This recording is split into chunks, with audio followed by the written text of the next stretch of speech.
Today, we're taking the show on the road to interview a 9-figure K-beauty brand in Korea, which has unique strategies such as targeting their customers years before they make a purchase. And maybe for the first time in the history of podcast, the first part of this episode was filmed on a moving rail bike. How cool is that? Pretty cool, I think.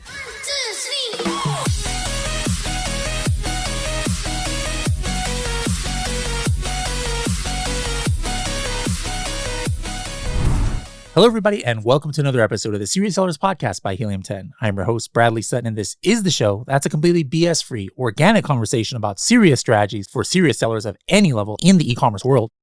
All right, guys, this is a first. I am actually here on a rail bike here in Nami Island, Korea, where I am pedaling like a madman on this rail bike, and we are doing a podcast interview with somebody from a Korean beauty company while we're pedaling like crazy. So we're going to see if this kind of format works.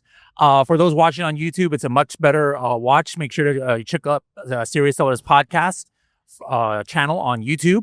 But maybe this will be something I do in the future where I go visit, the different brands out there. And if they have some interesting tour, we're going to do it. So anyways, who we have here, why don't you introduce yourself? Hi, I'm Jenna. And Jenna, what is the company you work for?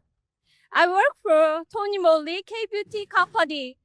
All right, let's get her background story as we usually do first. Where were you born and raised? I was born in Busan. Busan, as in train to Busan? Yes. No, is there any zombies there? Oh, no. Okay, all right. So, where did you go to university? I go to university in Seoul, Ewha Women's University. What did you major in over there? My major was law. Also, you wanted to become a lawyer? Yes, I was. I did, but I failed. So you didn't finish it, or did you get the law degree? I got a degree, but I failed I didn't pass the exam to be a lawyer. Were your parents very disappointed? Yes, of course. But I knew that I'm not interested in law anymore, so I changed my career.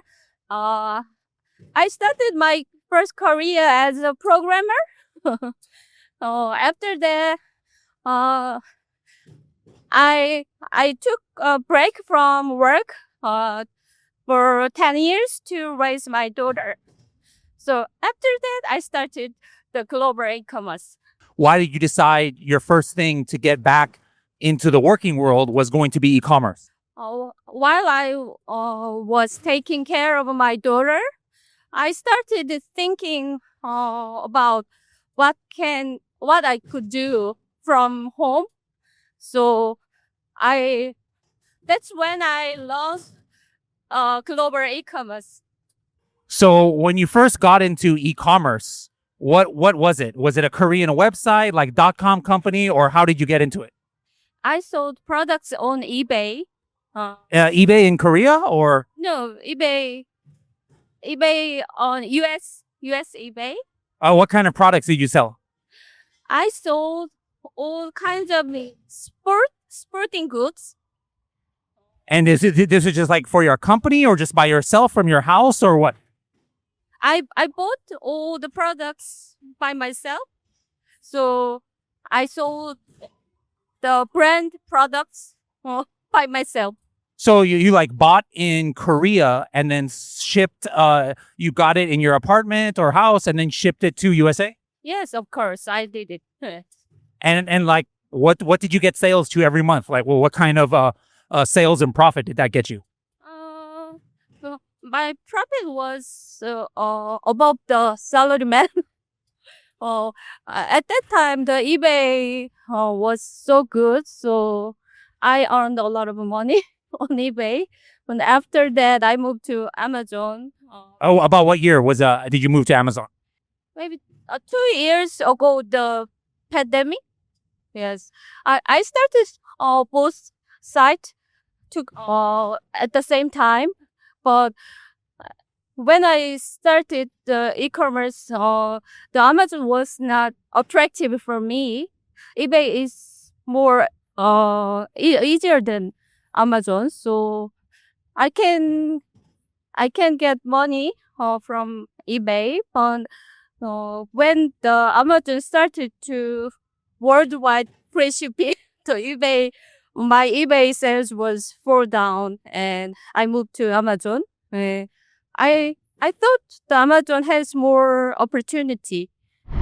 All right. So now, no more bicycles. We are here on Nami Island, which is also obviously in Korea.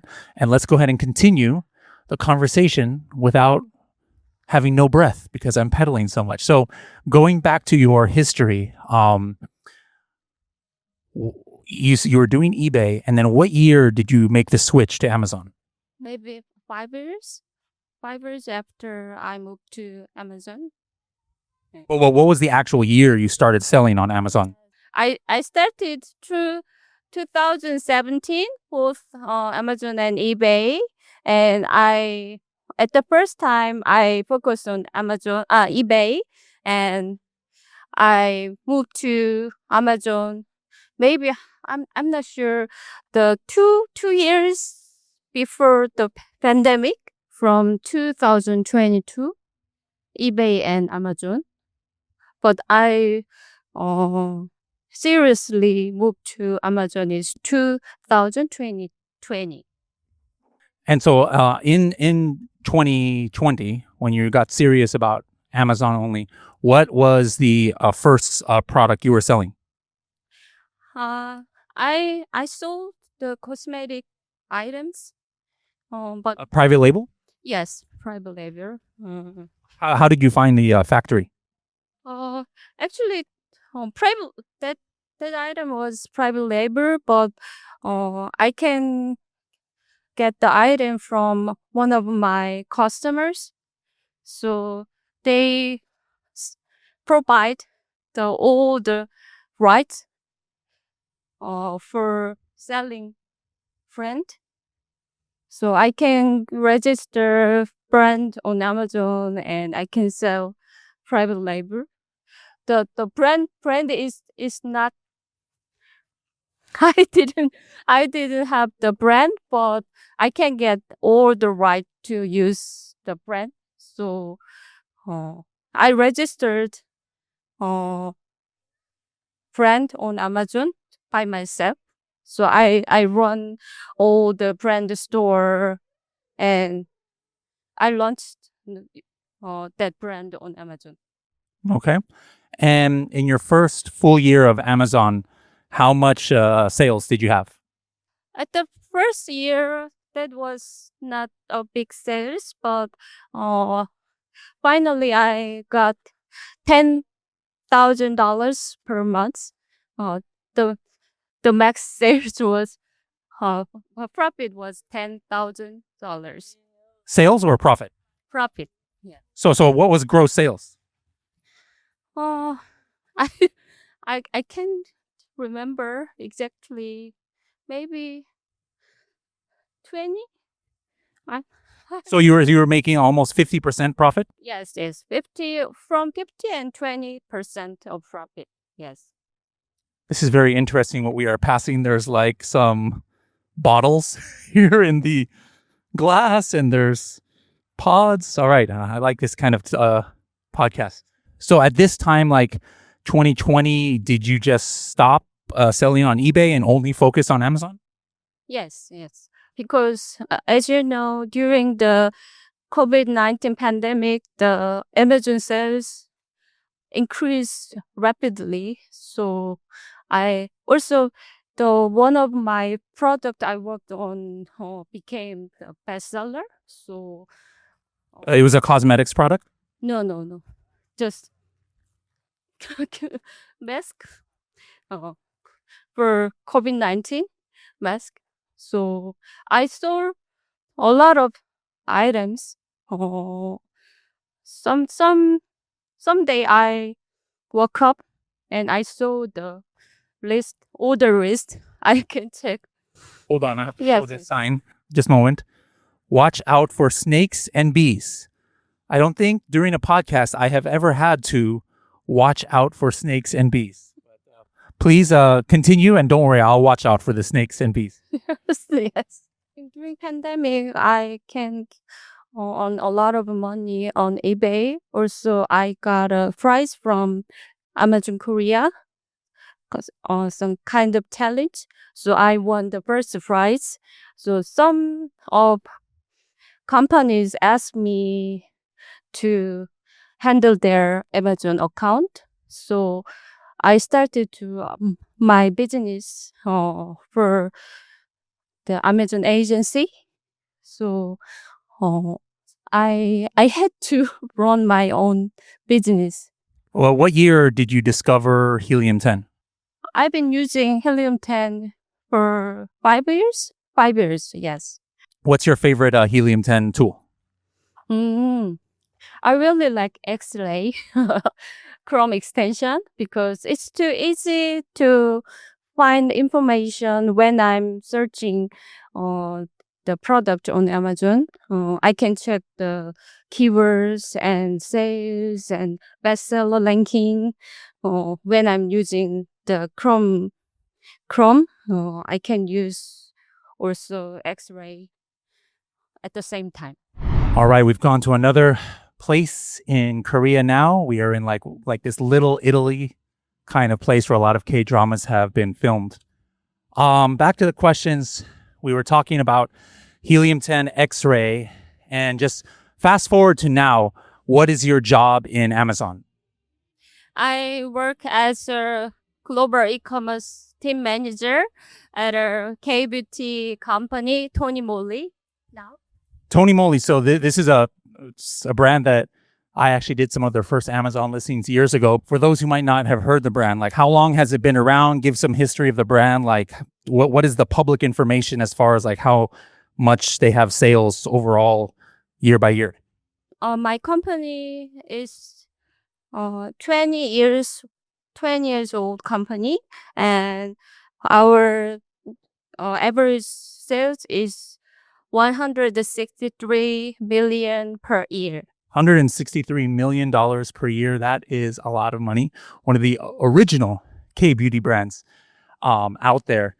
And where's the most of the products sold? Like, obviously that's not Amazon, but is it, like offline in Olive Young kind of stores, in Korean websites? Where's the majority of that sales coming from? The majority is the offline in Korean. So many old fans loves our products. Now, with all of your experience on Amazon, what has changed the most, do you think, over the last few years? Like something that now it's made it a little bit more difficult? Yes, the Amazon, the policy changed so often. So I need to follow and understand what changed on Amazon. So we have to follow their policy to activate our listing and sell better on Amazon.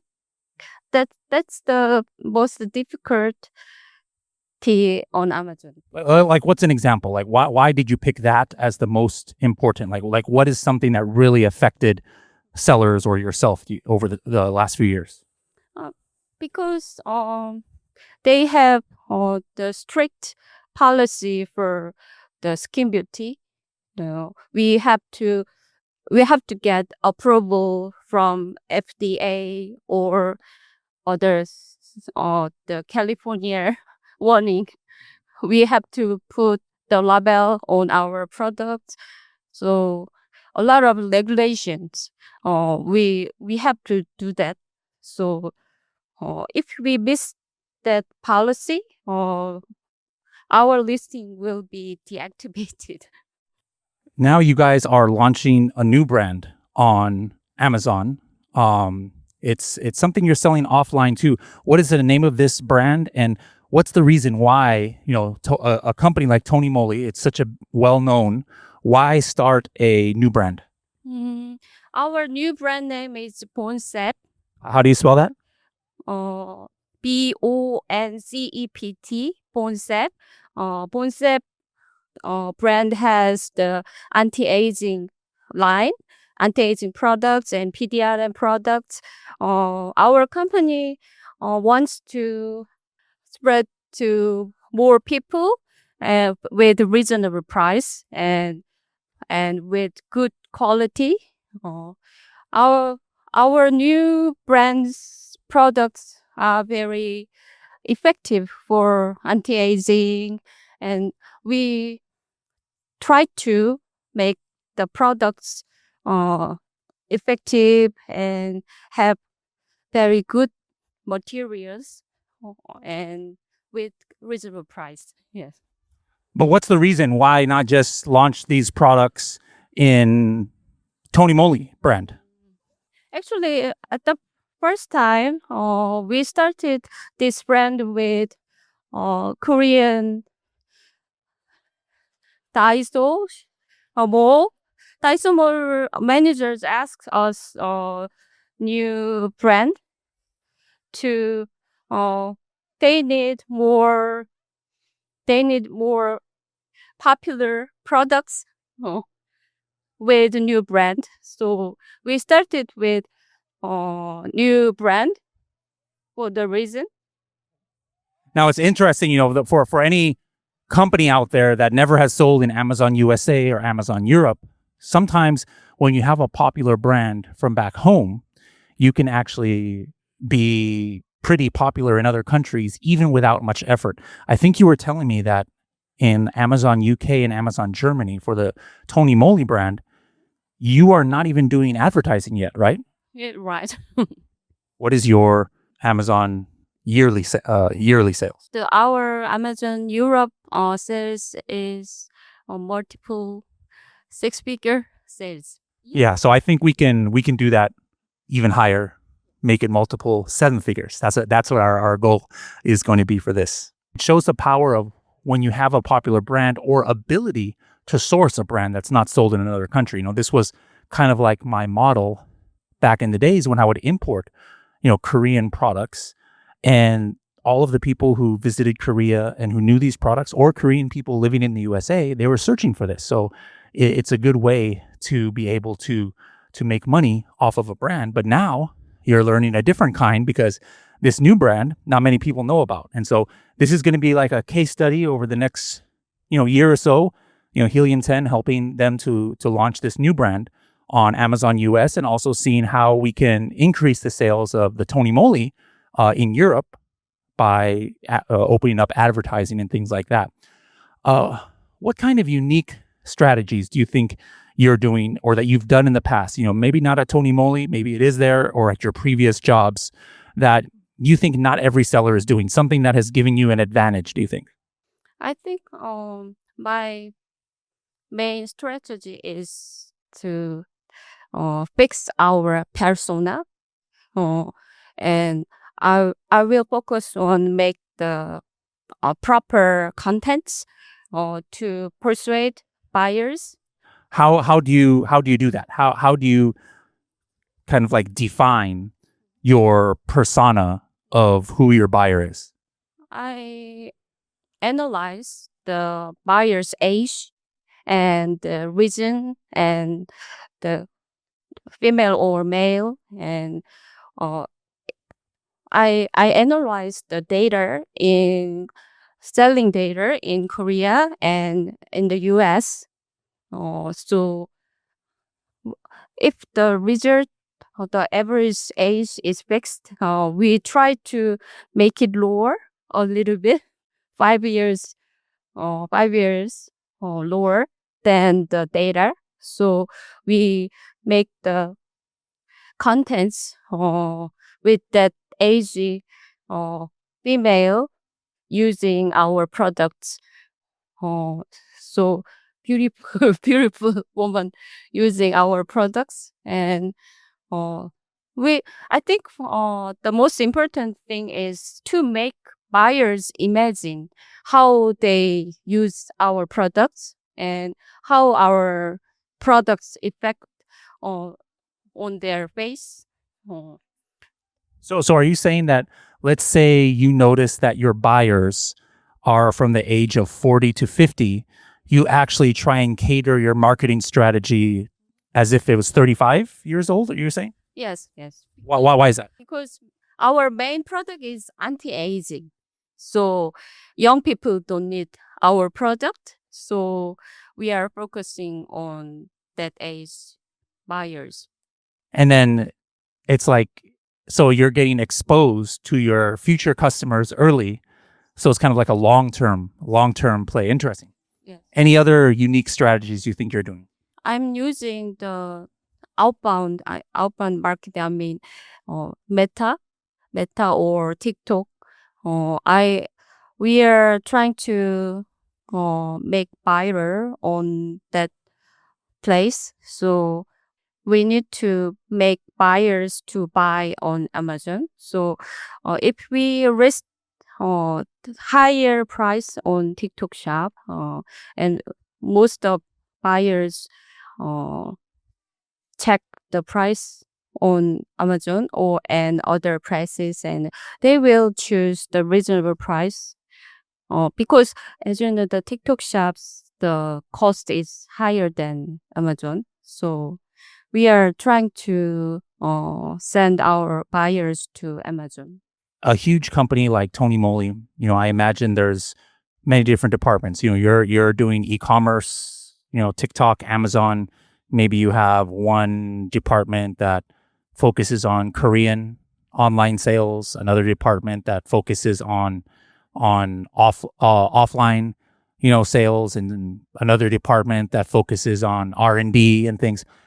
Once you get to a company that size, how does everybody work together? Like I know you guys aren't working just, you never talk to other departments, but how do you guys work together to reach the goals? Or do the R&D people ask you, hey, is there some new product we need to develop? Are you organizing marketing strategies with the offline? I'll talk a little bit about that. Actually, last week we had a meeting with the R&D and sales. We regularly have a meeting to share our next product plan, and we are thinking about how we can sell, how we can make proper products to make more sales, and we want to make buyers to satisfied with our products. So we are always think about which products can be helpful for buyers, or which products is trend, which product is trend these days. Because as you know, the beauty category is changing so fast. We have to catch the trend to make new product. All right, let's talk about something related to your company, but has nothing to do with e-commerce. Let's say I'm somebody who's listening, and maybe I'm a woman who's around 40. I'm starting to worry about aging, or I'm a man who has a girlfriend or wife who's getting to that age, and I want to know what is a good Korean kind of like beauty routine. So what kind of products are the hottest to get, like for somebody to start thinking about Korean beauty if they've never been buying these products before? These days, there are a lot of effective products in Korea and in the world, but some products, for example, Retinal, is very effective. Retinol? Well, what does that do? The anti-aging and the lifting or something. That Retinol is very famous for anti-aging and strengthen your skin these days. Retinol is too strong material, so some people don't feel good after using it, but the material is very effective, more effective than retinol. Okay, so retinol is a good place to start. Something I just see everywhere now that I didn't see maybe a few years ago is PDRN. Like, what is that? And is it something that is a good gift or that people should start using? PDRN is good material, good products. So many companies launched PDRN products these days. Also, I use PDRN. The most popular keyword is on TikTok is close, classy skin. Also, if I apply on my skin, I can see the kind of lightening. I mean, I can feel that right now. Also, I can feel my skin is stronger than before. PDRN is very popular in Korea, and I think PDRN product is getting popular in US too. Okay, so good start, retinol, Korean PDRN. Are both of these available from the new brand that you have? And also one more. So if somebody wants to buy a pack of 3, if they're just getting started in K-beauty, retinol, PDRN, what's the third product? Retinal, PDRN, and retinol. I recommend retinol products. Retinol products has less side effect compared to retinol. The effective effect is a little bit less than retinol. But if you are the beginner with anti-aging product, retinol is the best product. Okay, so in case you didn't get that, guys, that's retinol, Retinol, and Retinal. Retinal is 2 different products, and then PDRN. All of these available from BONCEPT, BONCEPT, like concept with a B. And so check this out, guys. Be watching our content soon for this case study we're going to do. We're going to try and bring TONYMOLY brand up in Europe. We're going to try and get the BONCEPT sales up. Last question for you is, how is your team, if at all, using AI now in your business? In my team, we are using AI for making the copywriting or the image content or the video contents. We have to